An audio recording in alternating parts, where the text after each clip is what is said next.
Hello, welcome everyone. I hope everyone is doing well during this pandemic days. Hoping everyone is keeping safe. For those who don't know me, myself are Arvind Prakash. I work as security analyst with Safe Securities. Today I'll be speaking about Active Directory and how it affects enterprise security. Okay, now one more thing before we go into the actual topic that I wanted to discuss is that Bright Talks allows you to come back to this topic or the talk once more after this is done. You can always come back and rewatch the contents that I was talking today and get more clarity if that is required. And I won't be taking questions in between. So if you have anything, you just put the questions in the questions tab. At the end, I'll be addressing that and I'll try to explain the questions answers to you. So if that is clear, let's move to the actual topic. So today we'll be addressing three aspects of Active Directory: what and why of Active Directory, and what are the common attack scenarios we as a company see while we do our assessments, and how to protect against those attacks, and some of the best practices you can implement in your network, in your domain, or in your Active Directory to make sure that these attacks are not happening to you, or this you are protected against those. So, with that note, let's start understanding Active Directory. Before going into that, I just want to showcase some like news cuttings that happened like a few months, like two like the first one is like 2 weeks back, where vulnerability was discovered by some of the researchers on Active Directory. Like this was related to ADCS. Petty bottom, the exploit was using a non. It was using exploit was using a non issue of NTLM relay on to attack Active Directory certification services. This was a non-issue, and these days, even after years, people are not actually fixing this or addressing this issue. The second one was the Accenture ransomware happened. You have to pay around 50 million to get out of that. The Lockbit ransomware as a service, they basically encrypt the entire domain with the group policies. So we as defenders, we as people who are helping companies or administrators, now we need to think from an Active Directory perspective, how can we protect our assets? Now, when we're talking about today's topics, we'll be first understanding how Active Directory works. Then we'll be going to some common attacks. After that, we'll talk about how can you monitor your Active Directory and protect it. At the end, we'll be just glancing through some best practices that you can implement. Then in the long future, your systems are secure and it's not someone just cannot come in and take your crown jewels. Okay. Now let's start. Let's start with understanding what is Active Directory. Right. So Active Directory is it's a database. If you simply put it, it's a database that manages identity and access. Basically, it makes your IAM better, like identity and access manager. It manages your identity in the enterprise. It allows the users to log in. It checks their accesses and it gives the proper access to the proper user according to the permission that's set. And because it's a Microsoft service, it can be easily integrated with all the Microsoft services.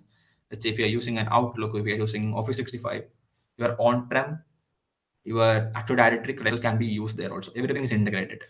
And these days, cloud ADs are also comes in.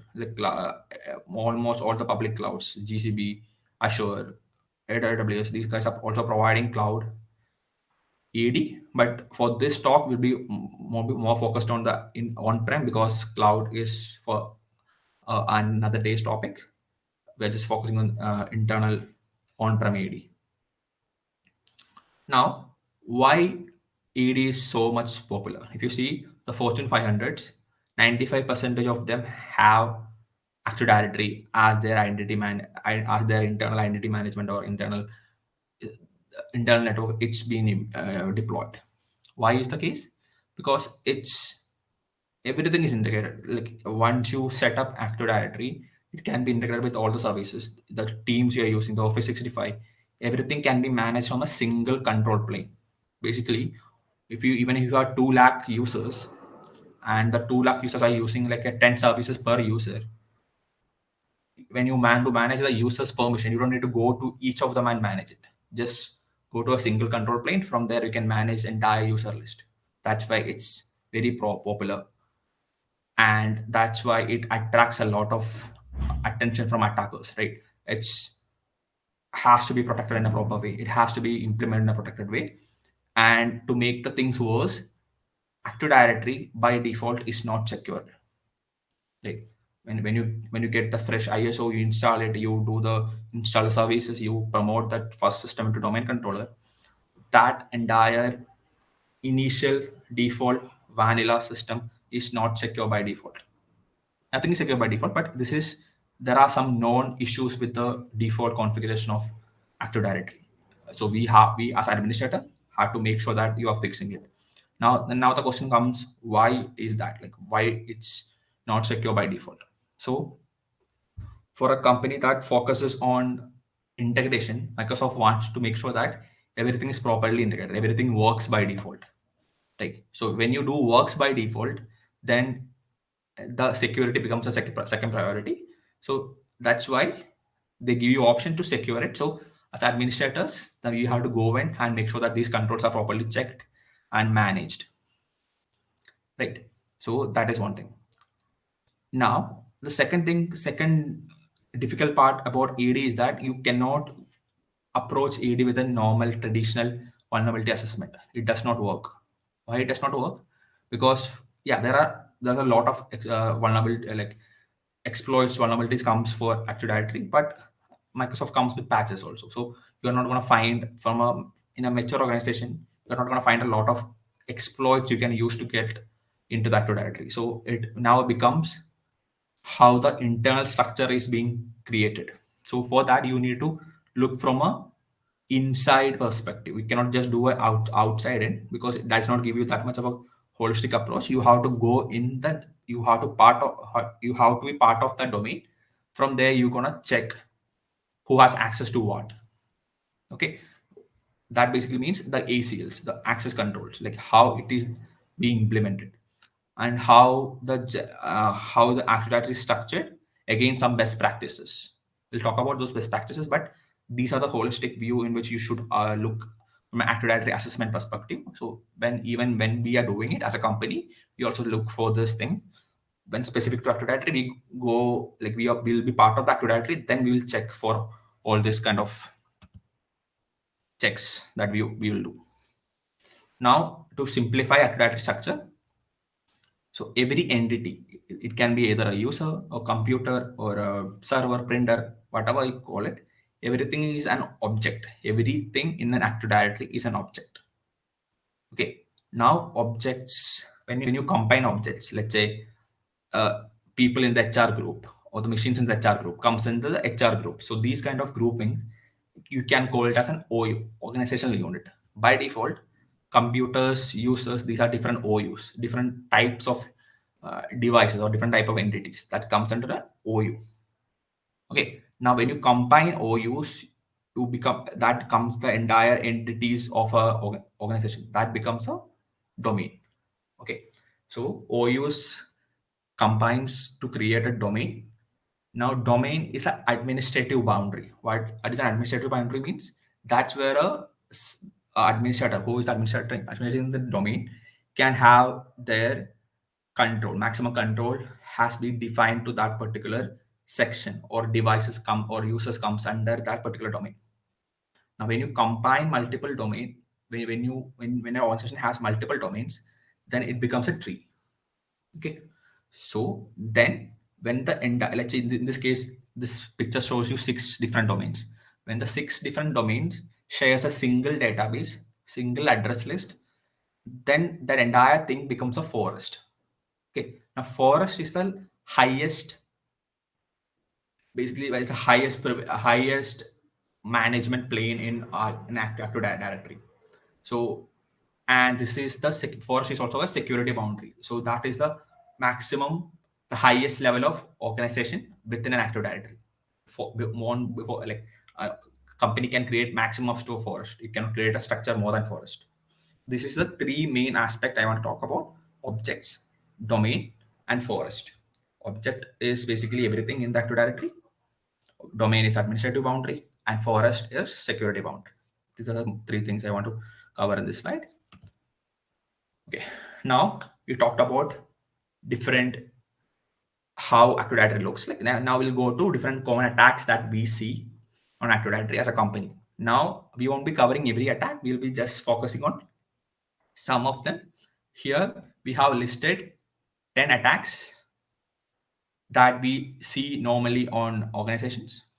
Now from this 10, I'll be showing 4 today to give you an understanding of how easy to perform these kind of attacks and how can you protect against this. So whatever we are learning from these 4 attacks can be used to block the other 6. Okay, so from this we'll be taking the weak policy, open network share, Kerberos, and weak or wildcard ACL permissions. We're taking this 4 to demonstrate the attacks and give you some best practices. And based on this 4, we'll be giving you some recommendations. Those recommendations can be used to protect the other 6. Okay, and now let's start with the first attack that we want. Yeah, before starting to attacks, one more thing I want to cover: the tools that we are going to use today.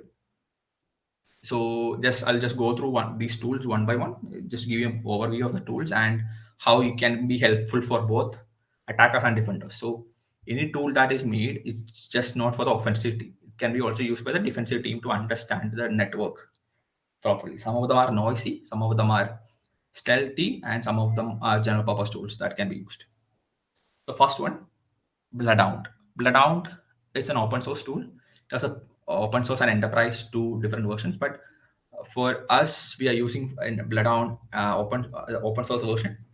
And what it does is, it basically, if you remember, we talked about objects and the permissions between objects. Basically, it queries the entire set of entities from users to computers to permission. It queries everything, and it creates a relationship database using graph theory. So it basically you give you a graph of the connections between each entities. So it helps us to have a greater understanding of the Active Directory from a permissions perspective. Can be useful for both attackers and defenders to make sure that everything works the way it's supposed to work. Is there any missing links or additional permissions that is there? So for an attacker, this can be used to escalate the privileges or privileges laterally or move laterally, escalate in a vertical manner or a horizontal manner. And the same way, we can also talk about Power View. Power View does almost the same thing, but it does not do any graphical representation. It gives you the output as it is. Like it queries the specific thing you ask from the domain, and it just gives out the output to you, plain and simple, in the terminal or wherever you're asking. What Bloodhound does, it basically taking that output and like visualize it in a proper way. Okay, so we'll be using Bloodhound here to enumerate the domain. Power we will be using for some other purpose. I'll be showing that. Now, the third tool we'll be using today is Domain Passwords 3. It's a very simple tool. What it does is, once you run the tool, it requires you to provide a password. Once you provide a password, it gets all the users in the domain, and it tries to check whether this password is any user is using this password. So it takes one password and it basically sprays against all the user list from the domain. Because you are part of the domain, you'll be automatically getting the list of users. So you don't need to provide any user. But if you want to target a specific set of users, you can always give that word list of users and it will go for that and check it one by one. Basically, it is a password spraying tool. These all tools are open source tools. You can always go and get them from GitHub. The last one tool we want to talk about is Rubius. Rubius is a tool that is used for Kerberos interaction. So if anything that is any attack surface or any attacks that is related to Kerberos or anything that requires Kerberos interaction, Rubius is one of the great tools that helps you to do that. So for the purpose of demonstration today, we'll be using these four tools to showcase the attack surface and how can you do it. So there will be demos of this, so we can better understand the use cases of these things. Now let's start with the first attack on a activity, on a permission or a policy that I want to say is password. Right? Every organization, every user is part of this policy because it's the password length or the password behavior or the password hygiene of a company or organization is purely dependent on the password policy that is being set. The first screenshot you see, the black one, it's the best example of how not to set a password policy. I'll tell you why. So there are few things that we have to look here. The first one is the password age, the maximum password age. In this case, it is set to unlimited. Unlimited means once you set a password like password or any other password you are using, you don't need to change that ever. It will be there forever. You don't need to do anything with that. So that is what unlimited means. That is a very bad way to set up password policy. So normally it is recommended that your password should be changed between 45 to 60 days. Rotate. You have to rotate the password. So that is not implemented there. That is the first sign that your password policy is weak. Second one is that the minimum password length. In this case, that is set to 6. Okay. Now that is also a very bad thing because a 6-letter password can be easily guessed or identified. So that is also a bad practice to go with. The third one is the password history. If let's say we have set a password age of 60 days and someone has to change the password after 60 days, if you don't set any password history, then what is happening is that they can use the same password. So users can reuse the same password how many times they want because you don't keep the password history. You don't maintain the password history. Here it is set to none. The next one is lockout threshold. What it does is, right now it's set to 10. So when someone tries a password of a user 10 times, then only that account is going to get locked out. So I can try as an attacker against a user 9 times a wrong password, the account won't be locked out. Only the 10th time it will lock out. So this gives you that I have 9 options.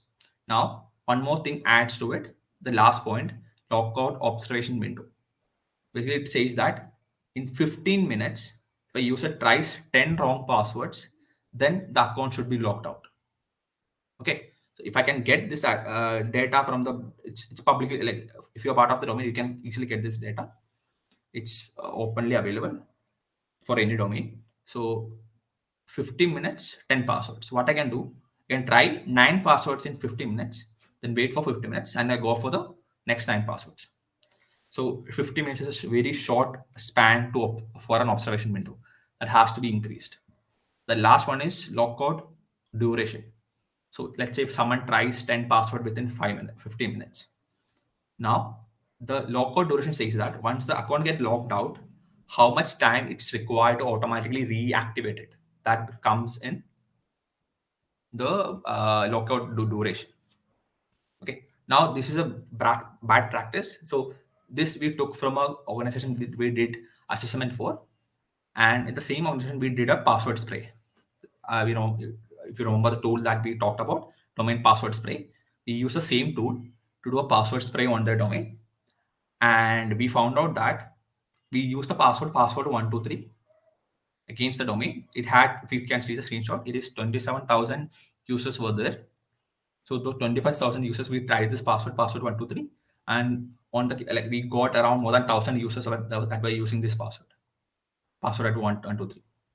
Okay, now let's get into a small demo of how can you do it. So I'm gonna share that particular video.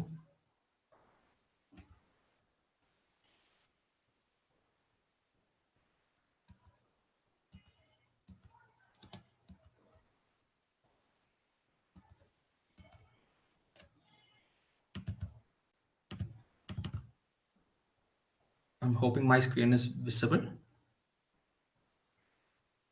So as you can see that the user is a normal domain user, Recon,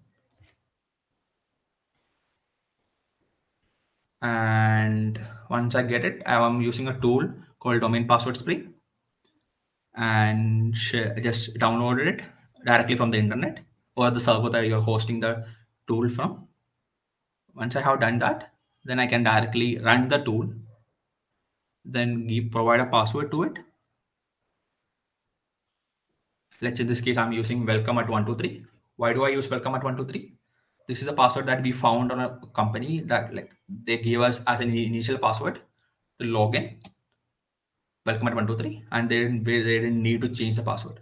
So we thought that this is the best way to give you an understanding. So this was a welcome password of every user. So, and once we sprayed the password, we found out that almost every user is using the same password. So yeah, that's why we took the password. And in this case also, this is a lab environment. So I have created 5 users to create a simulation. Okay, if you can see that it is that easy, just run the tool, just provide yes, it will automatically get all the user information and just tries the password against all the users. This is not brute forcing. This is password spraying. So we are trying one password against multiple users. So you won't be locking out your environment. I hope that makes sense to you.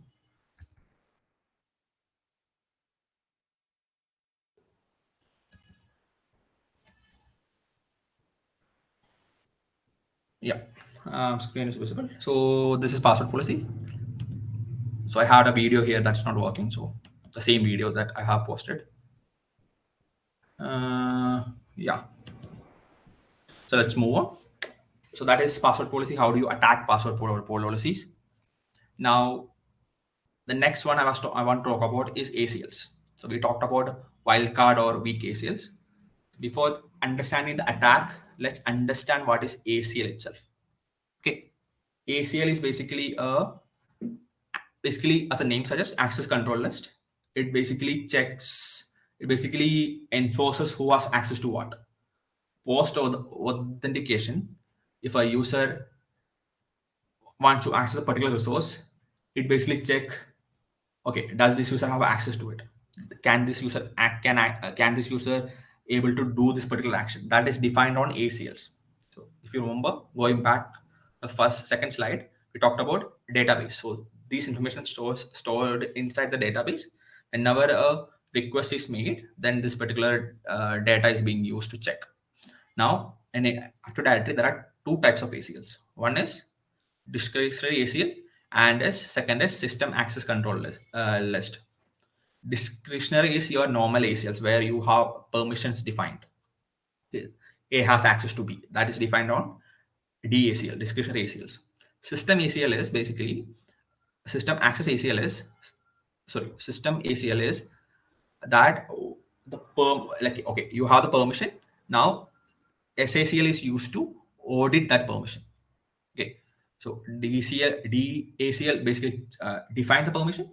SACL basically audit the permission. Like when someone asks for this permission, if you enable SACL, then it will check who has access, had a request for this, and who were given permission. So those kind of auditing is possible with SACL.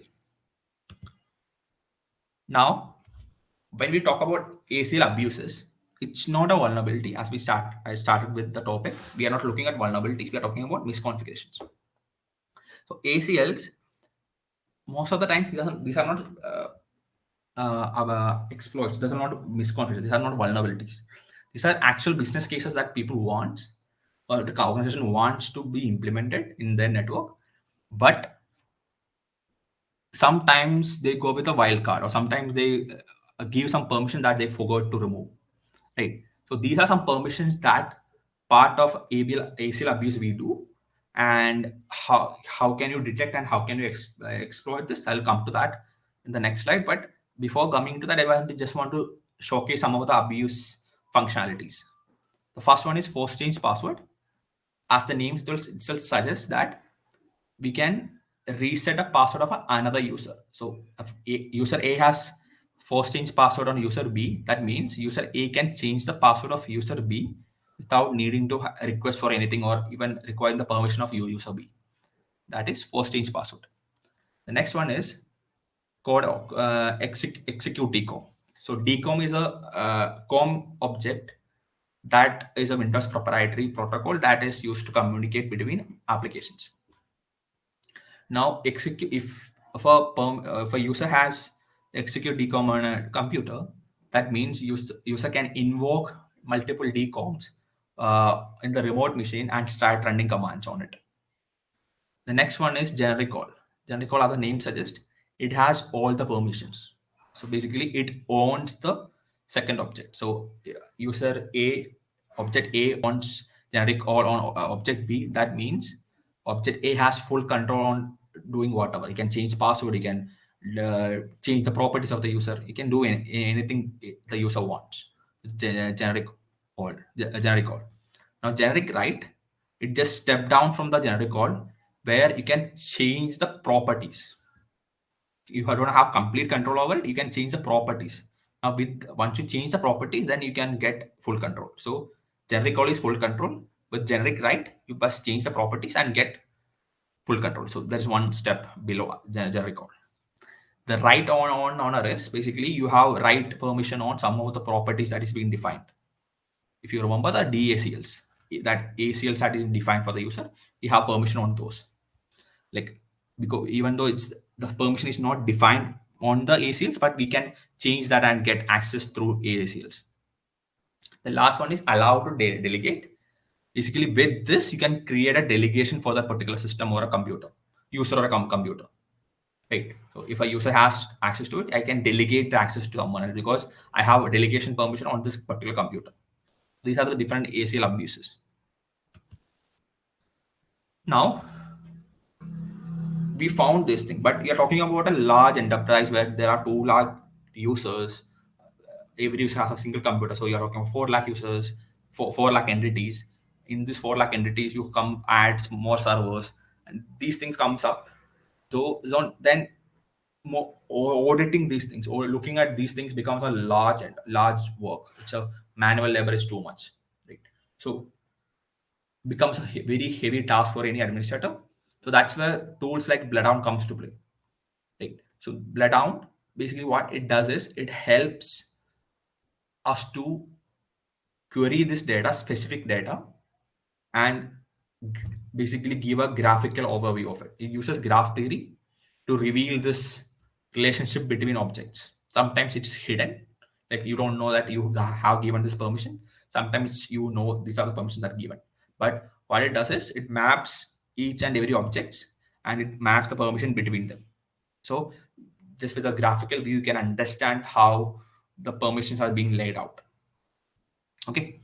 Now, this can be either can be both used by attackers and defenders. Attackers can be use this to identify attack paths so that I can reach the maximum goal. Maybe that is domain admin or specific server that I want to access as part of the part of my attack. Right. Now, defenders can also use this to identify the gaps in the environment and eliminate those attack paths to make sure that someone even compromise get initial access to the domain. They won't be able to move much. They will be stopped in the trap. Really. So both attackers and defenders can use this to secure or understand, have a more understanding, deeper understanding of their environment. Like one of our customers said, you guys have more understanding of our network rather than the defenders because we used Bloodhound and we were showing them, okay, these are the attack paths that we found. These are things, permissions that we found. So he made that comment there. So yeah, that was something I thought I should share. Now attack path mapping. So this is how it look like. I'll come to that particular tool in a minute, but this is how it looks like. If you see the right side, domain admin, to reach the domain admin, what are the graphical way you can reach, right? Different endpoints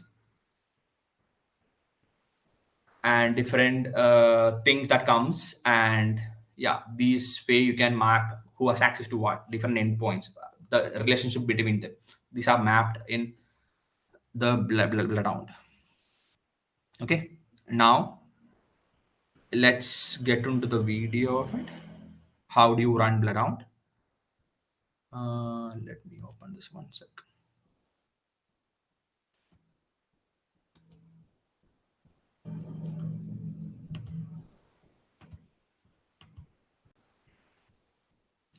hoping my screen is visible. The video is visible, and yeah. So as you can see, the normal domain user, no special permissions.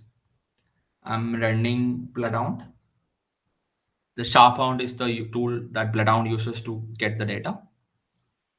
So I ran that, got executed the memory, and I'm trying to run the tool Bloodhound with collection method. I want to collect all the details.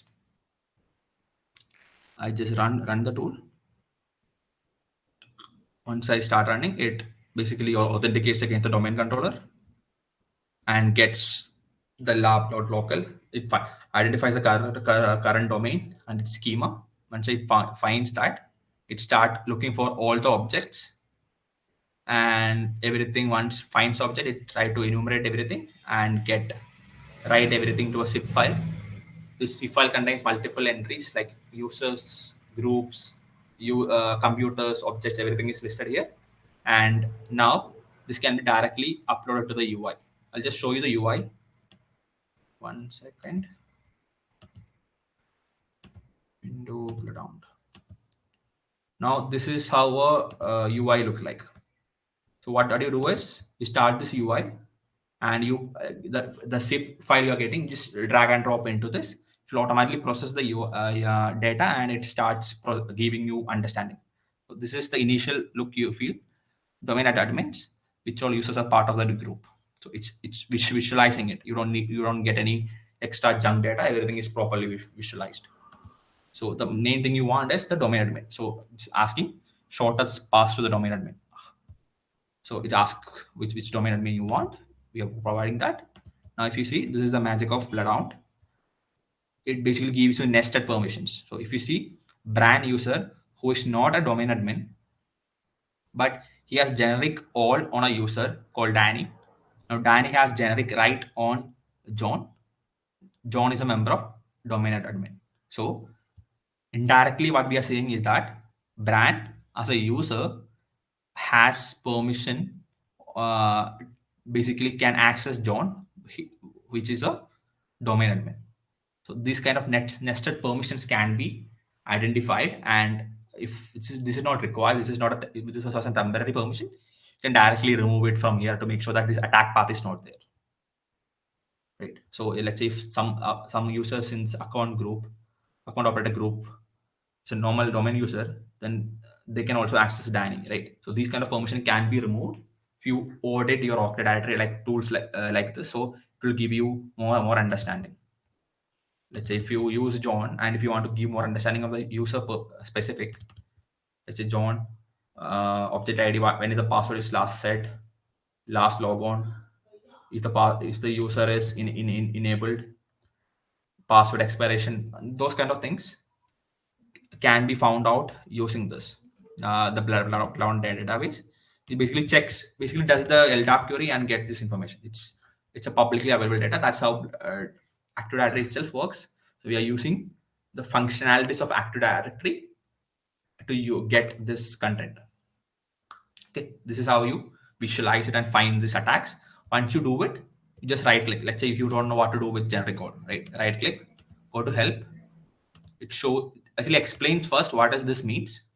Then it shows you how can you basically abuse this. Like how can you abuse this to get to the next user. So it shows you with example commands to get to that. I won't be showing those commands, but I just wanted to know that this can be used to identify that. And these commands that written here, it works. You just need to change the like username, like say username or which user you want to use. So you change those things, you can be easily use this to abuse Active Directory ACLs. Hoping that makes sense. Let's go to the next slide. So we talked about ACLs. The next one is the common one we see across all the network. When you have seen it, if you are part of a domain, is network shares. The network shares are everywhere, right? So whichever organization you go, and you're gonna find a network share that is present. Some or other user as a company policy or a company way, like have seen organizations where HR shares the document through a network shares. Admins use network shares to send data between users. Use network shares to send data between them. And now the question is, why are they using it? Why are they using network shares? First thing, most of the organizations don't allow removable devices. You cannot just plug and play some USB drive to send data, right? So the next best thing by default, people start looking at network shares. Just create a share and give access to the person, and you can get the data from there. No worries. But the bigger problem here is that not shares by default is not an issue, but what kind of permission you are giving.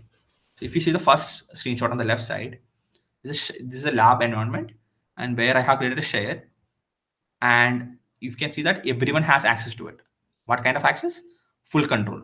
So we see this a lot of time in big corporations. Even while we do assessments, we have seen that there were shares where I'll give you an example of that.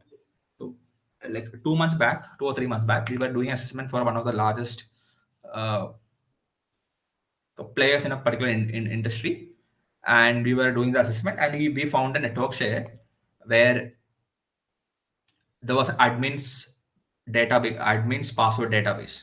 They were using something called a KeyPass database. So that was there. The KeyPass database were lying on that share that everyone has access to. Not just read access, everyone has complete access. Read, write, execute. Every permission was there. Right. So we as attacker, we were able to get that database out of the network and process it to get the passwords. Those were admin passwords. We used that to move laterally through a network, and what happened after that was history. But we were able to get that. So I just want you to know, if you're creating a network share, you have to check who has access to it. Right. So next slide is how do you find the next screenshot is how do you find this thing. So that's where the tool we talked about, Power View, comes into play. Power View has this interesting module called Find Domain Share. What it does is it first gets all the users in the domain, check their access, check the domain share access, and list out all the shares.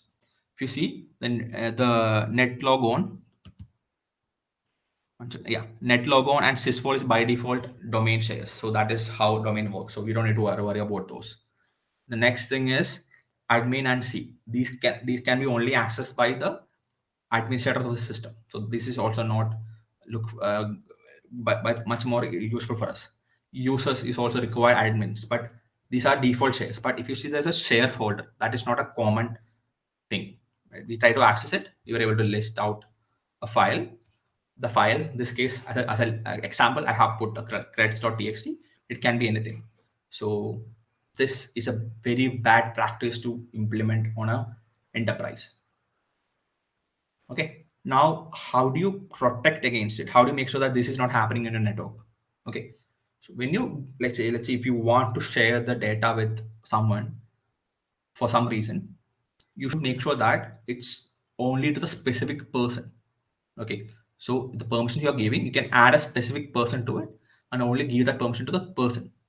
Next thing is that the person requires a read and write. Like maybe that only needs to read the data. Just make sure that you are only giving the read permission. So these kind of granular permissions you should do. Plus, one thing you should also think about: do we actually need a network share? Right?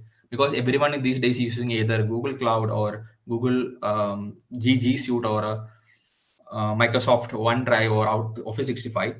They have a cloud mechanism. They have a cloud sharing. Right? You can use that. If you want to share data, upload your OneDrive. From the OneDrive, share to that other person. Right? So you are basically avoiding a large set of attack surface for an organization. So you can also think about implementing a parallel solution that is not going to affect your organization. And please don't put your admin passwords or any kind of passwords in shares. Don't write it down anywhere. Passwords are not meant to be stored on a txt file. If you want to use it, use a strong password manager. Use something like that. Don't write it down on a piece of paper or a piece of don't write it down on a txt file. We have seen that a lot of time. Through that, we were able to compromise multiple domains. So as a best practice, don't ever write it down on a text file. So yeah, let's show a video of that. One sec, let me open it. Let's share. Hoping my screen is visible. I have to let's jump through this video because it's a large video. So normal user does not need any permission. Now I'm using a tool called PowerView. We talked about it. It can be used to enumerate. Once I have downloaded PowerView, now I'm using find domain share. I'm checking the access, and I'm using threads 100 to make it much more faster. That's the maximum threads allowed. Now this is going to take some time. So for the time purpose, I'm just jumping through it. Yeah. Now it's yeah. Now it gave me some shares in the network. So I know that netlogon sysvol is a default share, so it doesn't matter. Admin and C admin dollar and C dollar is a requires administrative permissions, so that is also not useful for us. The interesting one is share. Right? Now let's try to access shares. We are using PowerShell, so we directly can try to access it. So if I have permission to access it, then it will directly give me the output. If I don't have permission to access it, it will give me a access denied. This is one way of actually checking it. Right now we can read the data, right?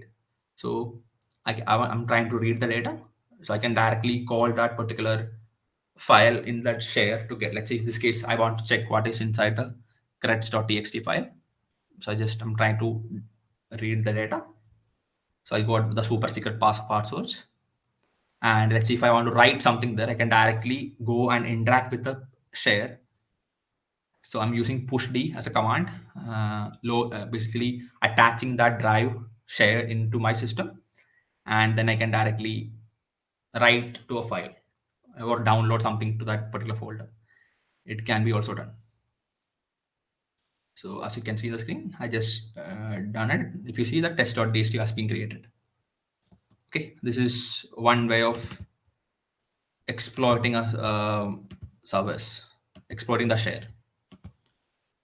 Okay, let's go to the next one.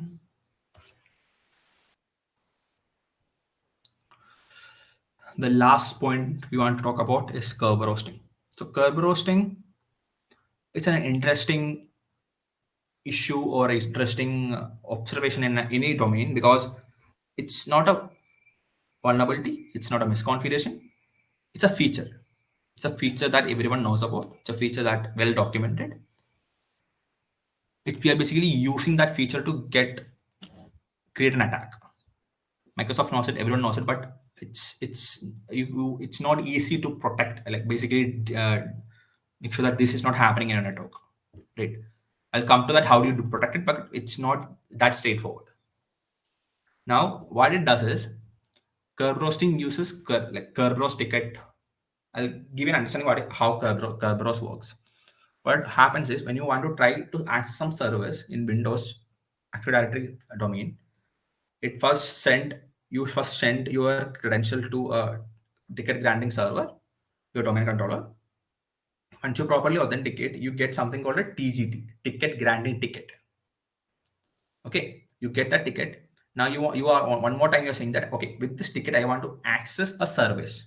So you send the ticket TGT plus the service you want to access. You send that to the domain controller. It once if the ticket TGT is okay, then it gives you a TGS back, the ticket granting service. So that ticket is also, you can use that ticket to access the service. That's how the Kerberos tickets works. Now, Tim Medin, one of the researchers, found an interesting way of abusing it, where he found out that the TGS that is provided to the end user is encrypted with the NTLM hash of that particular user account that is being used for the service ticket. Okay, the service that we are accessing for. So let's say there's an HTTP service, and there's a user called HTTP service user. That user is managing the service. So if you request a ticket for the HTTP service, the TGS you request a TGS for the HTTP service, the ticket you are getting is encrypted with the plain NTLM hash of that particular HTTP service user. So You get the ticket, you extract that from the system to a local system that you control, and you can try to crack that offline. Now, because we are doing it offline, there won't be any account lockout or anything. We are everything doing offline. Now, the ticket you are getting, it's not a hash. You cannot pass it or anything. It's just a ticket that is encrypted. So only way to attack this is that if the password the HTTP service user is using, if it's a weak password, then we can basically crack the password easy. I'll give you an example. One of the clients that we were doing assessments, they had a user service account that had SPN, the service principal name, that we were able to do a curve roasting on. The password that is set was from 2010. The last time the password changed for the service user was on 2010, and the that service account's password was the company name at 123. So we created a file with a company name. Then automatically the tool we were using, John the Ripper, the tool that we were using, that tool was able to basically go through the entire list and modify it a little bit, the passwords, and able to crack it. The interesting part is that once we were able to crack it, we used round to find wherever this user has permission on. And we found out that that user, his password was set like 10 years back, 10, 11 years back, had access to more than 1,000 computers in the network as a local administrator. Right? So the impact was a large one. We were able to use that to get a lot of information out of and do a lot of things with that. So how do you protect against web hosting? You put a strong password. If it's a service account, the service account password is not used on everyday basis. So put a 25 character long password, alphanumeric. Make sure that it's not crackable, and switch the password like every 60 days. Don't keep the password for 10, 12 years. Right? That is the best way of protecting a curb roasting, because it's a feature. You cannot do anything with it. But one thing you can do is that the offline cracking cannot be possible in your network. So that's how you make sure that this is not happening in your network. Now, let's see a small demo of this. Let me share the screen. One sec, roasting. Share. So yeah, let's see how do you do it. So using same user, so Rubius, the tool we talked about, used for Kerberos interaction. Well, with Rubius, you can ask roasting status. What are the users we can do a curve roasting on? So you can see the count is 1. The user is using RC for HMAC, easier for us to crack, and the password of the user was set on 2021. This is a lab network. So that case I was talking about, that password was set on 2010. So we can, when we do this, we can filter out. Like, let's say I want to list out all the users whose password was set before 2015 or 20 before. We can give a specific time frame to this, so that it can filter out and only give you users whose password was set like 5-10 years before. Got this? Now, once I have access to it, I'm using same robust Kerberos to Kerberos the particular service and write the hash to a file called hash.txt. Right, it's getting returned to that file. Once I have done that, just copying that out of the network. So as you can see, I'm just opening it up. It's something look like this. If you see user, which is that tagged into it, this case rob, the domain, and which service that is using this. So these information are there. Then a long string that is basically a service ticket with encrypted with the rob's password. Okay. So once you go forward, copy it, and this is my Linux machine. Just pasting it out there offline, and I'm using John the Ripper to crack the password. Okay, yeah, John the Ripper, pass the hash, pass the hash file, and it's just go through the file, and it is using a word list. You can provide a custom word list, but I'm using a default word list. As you can see here is that it took how much time? It took 8 seconds to crack password king 07. And now we know that the user Rob is using this password. Now, let's say if the user has some other permission, then you can use that to escalate your privilege. We just got a password from a user, from one of the user, without doing much of the exploitation. So this is one way of make sure that now this password length is 7, right? So that's why I'm saying long password, complex password makes sure that this attack won't happen in your network.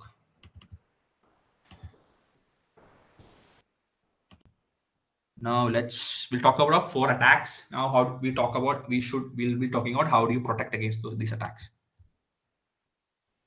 So by default, Windows provides something called an events. For everything you do, it creates an event. Okay, so it creates an event with an event ID. So if you are a defender, you can always look into these events. Okay, this system has created this event. Who was logged into it? What triggered this event? Those information can be easily, by default, Microsoft creates. There's a tool called Event Viewer in almost every system. Or not almost every Windows has this particular tool. You can use that, fetch the data from there, use that, send that to a centralized logging server. Then from there you can process. So if you have, even if you have a 1 lakh computers, this information can come to a single place. You can correlate these informations, and at the end you can have better understanding of what is going on in the network. If you want more granularity on what kind of logs you want to look at, there's also a open source project called Sigma. You can, with Sigma, you can create custom logs or custom events that can be easily tapped into. Right. These are the 2 things you can use to monitor your network to make sure that everything works the way it's supposed to work. Okay.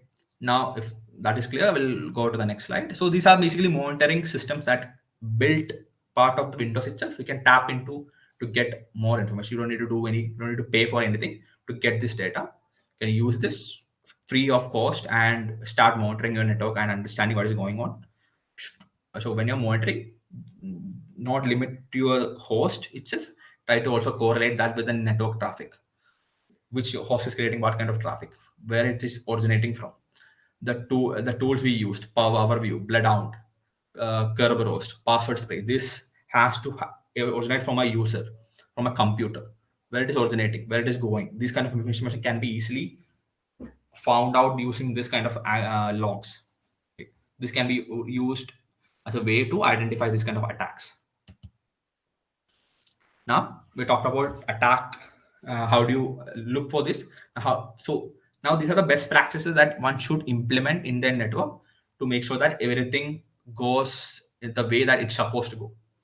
Right? It does not have any unwanted issues in the network. So the first one is permission inheritance. So we talked about ACLs.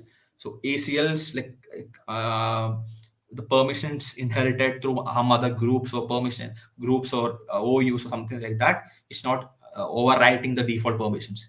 So you have to make sure that the permissions that you are giving is proper in a controlled manner. Everything is properly audited, monitored. The next one is the default settings. As I said, Active Directory is not secure by default. So once you implement it, make sure that you change the default settings. You harden your Active Directory.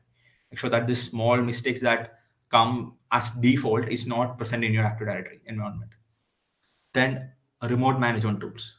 So these like PowerShell, RDP, PowerShell remoting, these kind of things comes. Now you check who has access to these kind of tools. Make sure that you have a proper auditing. You are giving a proper permission level to each users. Now, next thing, standardized group names. When you're creating groups, don't give random names. Give a proper naming scheme. Make sure that if someone else comes in, they should understand what kind of group is that, how the permission is being defined. You use the descriptions column to give description. Why is this group created? Why is this user created? Those kind of more details on each thing would be better and give a better understanding. Now, clear unnecessary accounts. Here we are talking about temporary users or disabled users. After some time, they should be removed. We don't need to keep the users. The permission that is user being allocated. Let's say if a domain user leaves your company, just don't deactivate the account.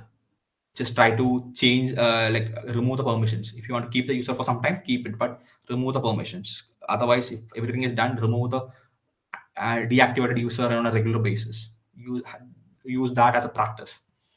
Then use some monitoring tools. Get these logs into a single host or a single server. Process the logs using some kind of SIM solution to give them better understanding, and keep privileges at minimum. So something called a implement something called a least privilege policy to make sure that everything the user is giving permission to do what is he's doing. So only give a the minimum permission to his day to day job. Limit into that. Don't give too much permission. Just give the permission that is required to do that person's day to day job. And last but the most important part, implement a strong password policy. The password length should be more than 14 or characters or more. The minimum password history should be maintained is 5. The lockout duration, that has to be more than 16. The number of tries before the account get locked out, maximum is 5. You cannot go more than that. 5, 3, 4, 5, that is the best number. So do these best practices. Check whether your company has a MFA enabled. If not MFA enabled, enable MFA. Is MFA only enabled from the external access? If yes, enable that from internal access also. Wherever the user is logging to your mailbox, they should be asked to do a two-factor authentication. These kind of things play a large role in making sure that everything works the way it works. Right. Now I want to last 1 minute. I want to also introduce you guys to Attack Miter. This is a platform that has a large set of knowledge base on different real world adversaries that uses different tactics and techniques to attack Active Directory and services related to that. If you go to this particular website, you get a lot of understanding of these different attacks that is happening on the real world, and you can try to find what are the mitigations, what are the detection mechanism that you can implement to find these things. This is a great resource. Everyone who wants to start to understand the attacks from a defensive or a offensive perspective, you should go through it, understand that attack, try to make sure that that is not happening in your network. So these are some of the tools that we use today. You can always go back to this and refer these tools if you want. And yeah, that concludes this talk. Yeah, we have 1 more minutes before 1 hour. So if you have any questions, you can always put that on the chat. Questions? I'm not seeing any questions, so I'm hoping everyone had understanding of what is going on. So if no questions, we can wrap this up.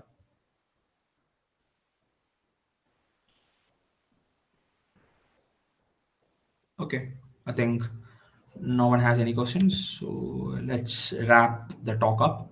Thank you everyone for being here. You can always come back to the slides, and the talk is already recorded. So stay safe, stay healthy. Bye from Safe.